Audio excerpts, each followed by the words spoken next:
Joining us now is a man who has sharpened the blade over the last 30 years. Yep.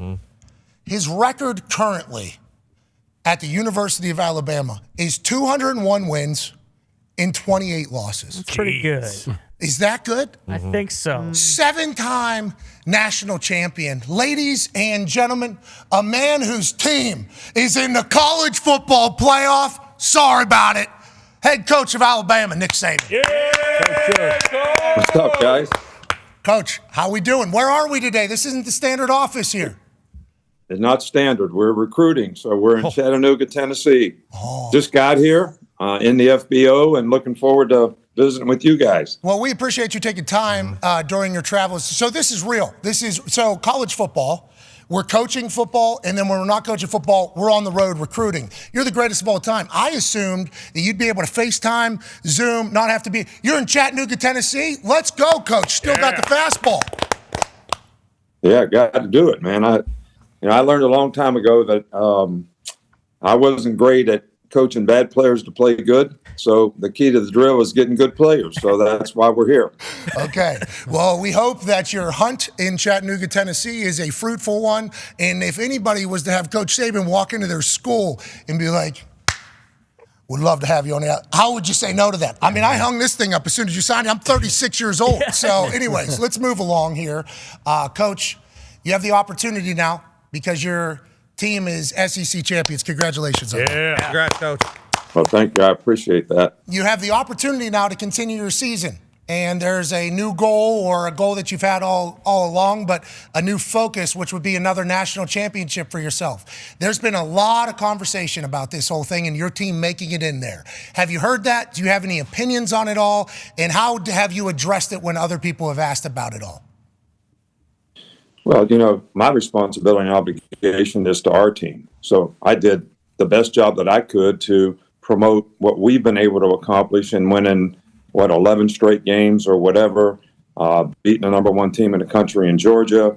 And we're a different team now than we were earlier in the season. So that was my obligation to our players and our team, and I'm proud of them for the way they responded to it. I'm proud of them the way they played in the SEC championship game.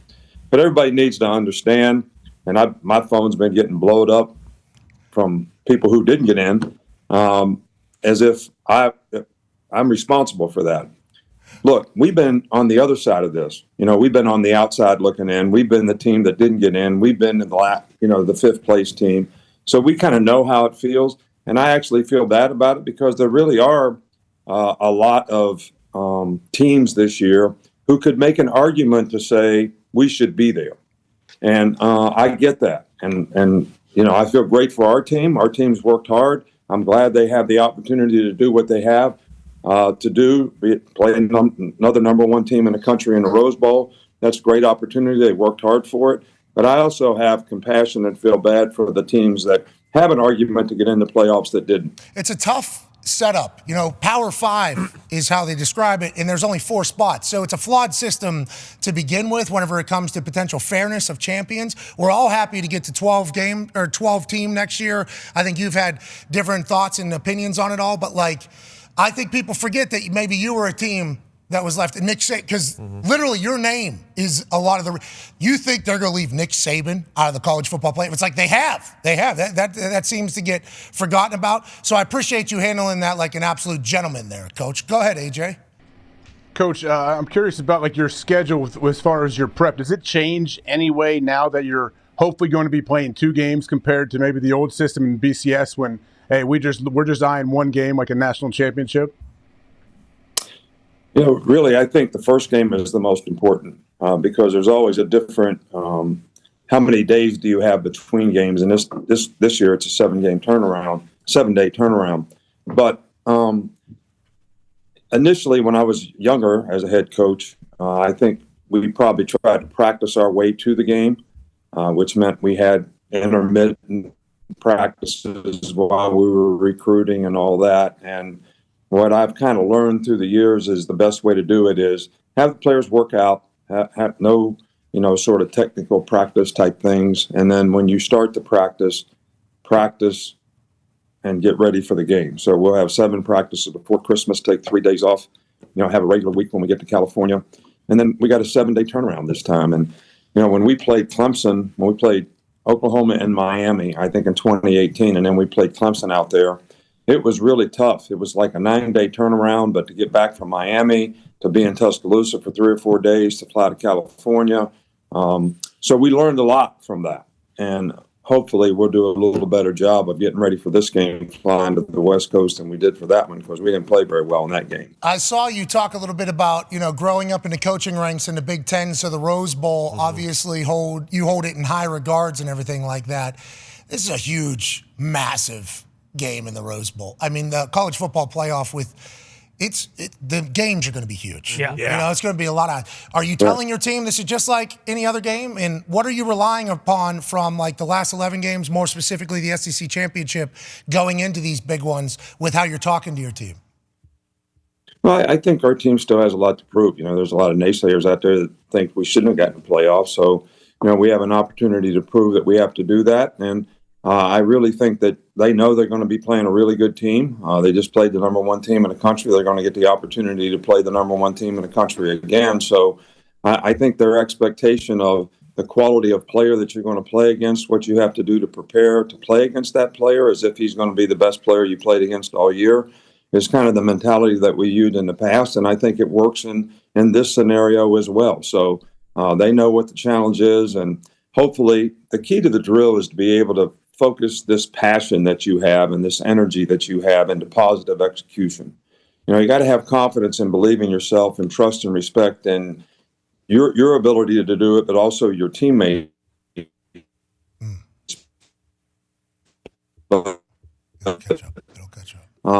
I think it's important to be able to do that and to keep that right mindset to be able to do that so you can play your best football when your best football is needed.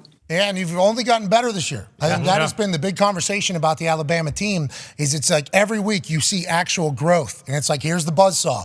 That's why the Georgia test, I think, was a big one for all of us to see. What do you think of that team after you played them? 29 straight. They lose one game. They're not in. Yeah. Back-to-back national champions, they're not in. Like, that's a banana situation as well. Did you talk to Kirby after the game, and what were your thoughts on their team? Well, I just talked to Kirby briefly after the game, and, but look, I think Georgia's got a great team. I think they're one of the best teams in college football. I don't know who should have got in, who shouldn't have got in, but I know it was a great game. It was a really competitive game. The players played hard. It was a very physical game.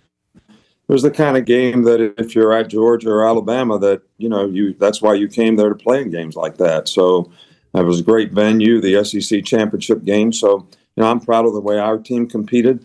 We weren't always clean in the way that we played in the game. We made some mistakes. There's some things that we could do better, and we want the players to focus on that. But we also want them to gain confidence from the fact that, that they did make plays, they did control the line of scrimmage, they did do some good things in the game that we need to build on. Yeah, quite a momentum builder, I'd say, beating Georgia. Speaking of your team, Ty has a question for you, Coach. Yeah, Coach, obviously you guys aren't satisfied with what you've accomplished thus far, but I'm just curious, when you look at this year's team, do you feel that it's maybe, has this year been more special than most, just when you consider, you mentioned the naysayers. We were down there in Tuscaloosa after the Texas game and all the rhetoric after that with, Coach Saban's lost his fastball. He doesn't want to be doing this anymore. Or, this isn't the same Alabama team that he typically has. And then from that point on, you guys have just gotten better and better each and every week. And here you are now. So obviously you'll have a time to reflect when it's all said and done. But in the moment, does this team maybe feel more special than some of your other teams in the past? I think the big thing is because we got off to a rough start, the team had something to prove. So what's always been the case for us in many of the years in the past is there's such a high expectation and a high level in the beginning. It creates a lot of anxiety for people to try to satisfy these expectations, which takes some of the fun out of it. What this year's team has been is a lot of fun to coach because everybody was sort of out to try to prove something. So everybody was working, getting better. We had great team chemistry, a lot of positive energy internally on the team to, inspire other people to do well. And everybody was willing to put the work in and make the commitment to do the things that we needed to do. And I think one of the great competitive things that this team has showed is the resiliency they have to overcome adversity, which is what's helped us have some of the really good victories that we had throughout the season. Yeah, winning in the end seems like your team does very well. Yep. And that's a toughness. That's something you have to learn, you think? Your team has had to learn that type of stuff? I don't think mental toughness is something that necessarily everyone has instilled in them. It's something that you have to be willing to take on. Because to have mental toughness means you're going to have to make choices and decisions you probably don't feel like making. But because of what you want to accomplish and the spirit that you have within you, you're willing to make those tough decisions and do the things you need to do to be successful. And that's what our guys have done a good job of. I love a good mental toughness. Hey, that's the most important part of life, I think, mental toughness. You agree with that or no? No, I think it is, because you can have no great victories in life unless you can overcome adversity, some of which you create for yourself, some of it you don't create. It's just a circumstance that you have to deal with. So to be able to sustain and how you sort of manage failures through mental toughness is really important, I think, to being successful. Coach. Nice. That was sweet. That was really good. Hey, that's a good word right there. Adversity sort of breaks some people. Adversity makes some people great. And it all goes back to that psychological disposition, mental toughness, whatever you want to talk about, to do it. But, I really wanted to make one comment before you guys get out of here is, being from West Virginia, I had like 25 people at the game, all Mountaineer fans, all love you. Okay, good. That's good to hear. All right, so that's number one. Okay. Number two, they showed me what you did before the game when you made your pick. I mean, you have to be crazy to do something like that. I was excited to get it right there. So it was in that moment I realized you saw that, okay? And then the conversation in my head was, oh, does he like that or not? I was very intrigued to hear your thoughts. Yeah, dude, I didn't know there was that many people there either. It wasn't that packed at the beginning of the program, and I had not turned around in a while. And when they showed that sky view and it was the entire convention center packed out, that was when it really started getting real. I'm like, okay, here we go. But, Coach, I believed. You know what I mean? I believed in your team, Coach. I did. I genuinely did. I appreciate it, man. Really do. Hey, no problem. I do. Good luck there in Chattanooga, Tennessee. Who are we recruiting right now? What are we looking for? Well, we're really not allowed to say, because we're not allowed to publicly comment on anybody that we're recruiting until they actually sign. The early signing.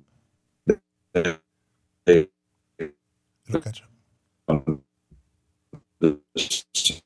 20th, but appreciate you asking, but I just can't answer. All right, well, whoever it is, you know what to do. Ladies and gentlemen, 7-time national champion in the hunt for an 8th. We appreciate you, ladies and gentlemen, Coach Nick Saban. Thank you, Coach. Coach.